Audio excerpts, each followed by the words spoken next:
അപ്പോൾ നമ്മളിന്ന് 4 മണിൻ്റെ ചായക്ക് നമ്മൾ കുറച്ച് അവൽ വിളയാക്കാമെന്ന് വിചാരിച്ച്. അപ്പോൾ അതിന് വേണ്ടി കുറച്ച് അവലെടുത്ത് നമ്മൾ ചട്ടിയിൽ വറക്കാനായിട്ട് ഇട്ടിട്ടുണ്ട്. ഇത് നമുക്ക് വറുത്ത് കോരി മാറ്റാം. അപ്പോൾ നമുക്ക് അവൽ വറുത്ത് കോരയാണ്. ഇതിലേക്ക് നമുക്ക് കുറച്ച് ശർക്കര നീര് ഒഴിച്ച് കൊടുക്കാം.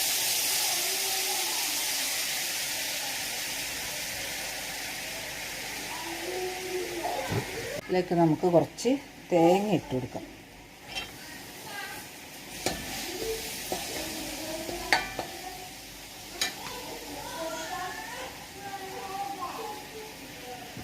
അതിലേക്ക് നമുക്ക് കുറച്ച് ഏലക്കായപ്പൊടി ഇട്ട് കൊടുക്കുക.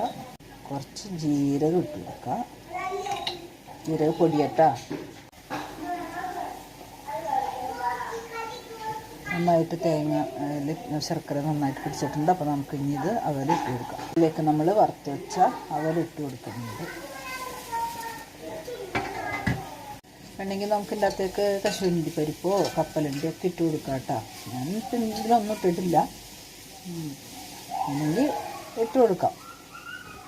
അപ്പോൾ നമ്മളുടെ അവൽ വിളച്ചത് റെഡി ആയിട്ടുണ്ട്. സ്റ്റവ് ഓഫാക്കിയാണ്. ഇതേപോലെയൊക്കെ എല്ലാവർക്കും ഒന്ന് നമുക്ക് വേഗം ചെയ്യാൻ പറ്റുന്ന ഒരു ചായക്ക്, വൈകിട്ടത്തെ ചായക്ക് പെട്ടെന്ന് ഉണ്ടാക്കാൻ പറ്റിയ ഒരു ഇതാണ്, പലഹാരമാണ്. എല്ലാവരും ഇത് ചെയ്ത് നോക്കണം കേട്ടോ.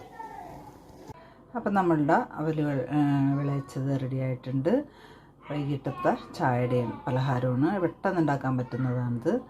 അപ്പോൾ ഇതെല്ലാവരും ഒന്ന് ചെയ്ത് നോക്കുക. ഇഷ്ടമായാൽ ലൈക്ക് ചെയ്യുക, ഷെയർ ചെയ്യുക, കമൻറ്റ് ചെയ്യുക, സബ്സ്ക്രൈബ് ചെയ്യുക കേട്ടോ.